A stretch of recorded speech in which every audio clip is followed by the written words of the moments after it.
आदाब, मुंसिफ टीवी में आपका इस्तकबाल है। खबर नई दिल्ली से है। बताते चले कि प्रसिद्ध पत्रकार, साहित्यकार, लेखक और राजनीतिक विश्लेषक डॉक्टर मुमताज आलम रिजवी ने एनसीपी अल्पसंख्यक विभाग के राष्ट्रीय महासचिव और मीडिया इंचार्ज के पद से इस्तीफा देकर बहुजन समाज पार्टी यानी कि बीएसपी में शामिल होने का फैसला किया है। दिल्ली बीएसपी ऑफिस में पार्टी ने राष्ट्रीय सचिव और दिल्ली हरियाणा के इंचार्ज सीपी सिंह मुख्य अतिथि के रूप में मौजूद रहे, जबकि बीएसपी दिल्ली प्रदेश अध्यक्ष राजेश तंवर और राष्ट्रीय दिल्ली के कोऑर्डिनेटर सदेश भी उपस्थित थे। इनके मौजूदगी में डॉक्टर मुमताज रिजवी को बाकायदा बीएसपी का सदस्य बनाया गया। इस मौके पर उनके साथ दर्जनों लोगों ने बीएसपी की सदस्यता ली और पार्टी सुप्रीमो पूर्व मुख्यमंत्री बहन कुमारी मायावती पर विश्वास जताया। मुमताज आलम रिजवी ने बीएसपी सुप्रीमो मायावती, बीएसपी के उपाध्यक्ष आकाश आनंद और राष्ट्रीय कोऑर्डिनेटर और सांसद रामजी गौतम का आशीर्वाद लेते हुए उनकी सरपरस्ती में बीएसपी के कार्य और सफर को आगे बढ़ाने का संकल्प लिया है। इस पूरे मामले पर हमारे संवाददाता गुफरान अफरीदी ने मुमताज आलम रिजवी से खास बातचीत की है। देखिए मुंसिफ टीवी की ये खास रिपोर्ट। हमारे साथ खास बातचीत करने के लिए मौजूद हैं सीनियर जर्नलिस्ट और एनसीपी में बड़े पद पर ओहदे पर कायम रहने के बाद अब बीएसपी ज्वाइन करने वाले मुमताज आलम रिजवी साहब। सर, आज आपने पार्टी ज्वाइन करी, क्या मकसद था, क्या उद्देश्य है, क्या पैगाम देना चाहते हैं?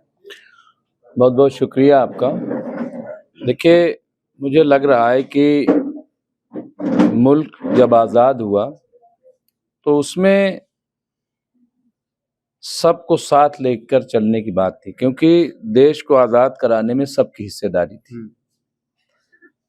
समता मूलक समाज जो हम कहते हैं कि सबको समान जो है अधिकार हो, जिसकी जितनी संख्या है उतनी उसकी हिस्सेदारी हो। मैंने सभी पार्टियों को देखा, लिखा भी, देखा भी, सुना भी, लेकिन मैंने देखा कि सिर्फ बात लोग कर रहे हैं, लेकिन जब उसे अमली तौर पर उसको नाफिज करने की बात होती है, लागू करने की बात होती है, तो उस पर कोई अमल नहीं करता। बहुजन समाज पार्टी एक ऐसी पार्टी है जो मैंने देखा कि जिसने समता मूलक समाज के लिए न सिर्फ नारा दिया बल्कि एक तहरीक के तौर पे काम किया और आज भी काम कर रही है। और जिसकी जितनी हिस्सेदारी उतनी उसकी भागीदारी, जब हुकूमत में रहे तब और संगठन में है तब, उसी तरीके से काम हो रहा है। हमारे मानवर कांशीराम जी, जिन्होंने संघर्ष किया, यहाँ तक पार्टी को पहुंचाया, और उसके बाद अभी जो संघर्ष कर रही देश की 4 बार मुख्यमंत्री रहने वाली आदरणीय माननीय बहन कुमारी मायावती जी, जो सबको साथ लेकर चलने की बात करती हैं। आज आप देखिए कि हालत ये हो गई है कि मुसलमानों को कोई चिमटे से छूने के लिए तैयार नहीं। टिकट भी, पार्टी में ओहदा भी, वो भी जो है बहुत डर करके कि पता नहीं क्या हो जाएगा। और जब बहुजन समाज पार्टी देती है तो उसको दूसरे माने निकालते हैं कि इसलिए मुसलमानों को दिया जा रहा है, जबकि हमारी पार्टी का नारा है कि जितनी जिसके हिस्सेदारी, संख्या भारी उतनी उसकी हिस्सेदारी। मुमताज साहब बहुत सीनियर जर्नलिस्ट रहे, कई सालों तक आपने लिखा है, अब आप बीएसपी ज्वाइन कर रहे हैं, क्या पैगाम है?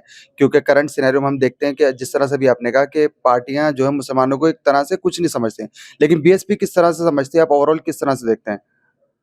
देखिए, बीएसपी जो है वो शोर मचाने वाली पार्टी नहीं है। बीएसपी जमीन पर जाकर काम करने वाली पार्टी है। जो लोग शोर मचाते हैं, शोर मचा के चले जाते हैं और फिर नौजवान तबका जज्बात में आकर के फंस जाता है। जज्बाती कोई बात नहीं है, काम करके दिखाया जाता है। बीएसपी ने, आप देखिए कि उत्तर प्रदेश में जब सरकार रही, 100 मदरसों को ऐड देने वाली बीएसपी है। उर्दू फारसी यूनिवर्सिटी आप देखिए कि बनाने काम बीएसपी ने किया, हमारी बहन मायावती जी ने किया। हज हाउस बनाने का काम हमारी बहन मायावती जी ने किया। माइनॉरिटी जो अल्पसंख्यक आयोग है वो बनाने का काम किया, जो वक्फ बोर्ड है उसको बनाने का काम किया, जो तमाम काबिज थे कब्रिस्तानों की जमीनों पे उसको छुड़ाने का काम किया, और इस तरह से सैकड़ों काम है, सैकड़ों काम है।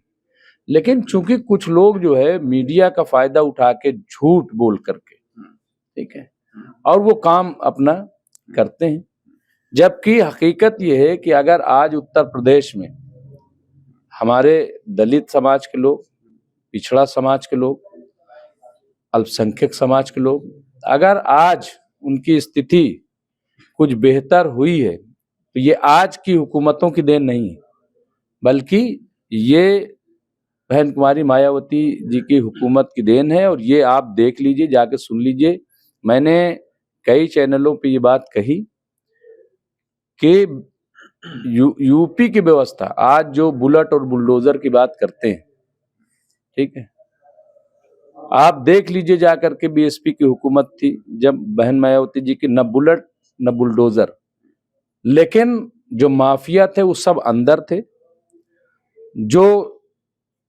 एडमिनिस्ट्रेशन था वो थर थर कांपता था। ये आप देख लीजिए, और यही वजह थी कि सब पूरा उत्तर प्रदेश और पूरा देश बहन मायावती को न सिर्फ ये कि उत्तर प्रदेश में मुख्यमंत्री बल्कि देश में प्रधानमंत्री देखने की चाहत आज भी रखता है। लेकिन चूंकि मीडिया का फायदा उठा करके, झूठ बोल करके, देश को गुमराह करके वो अपने कब्जे में ले रहे हैं।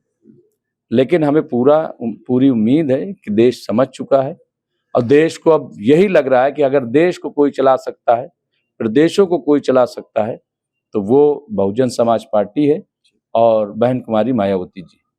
ठीक है, बहुत बहुत शुक्रिया। ये थे डॉक्टर मुमताज आलम रिजवी, जिन्होंने आज बहुजन समाज पार्टी का दामन थामा है। अब देखना होगा ये मजीद किस तरह से काम कर पाएंगे। कैमरा बलवंत सिंह के साथ मोहम्मद गुफरान आफरीदी, मुंसिफ टीवी, दिल्ली।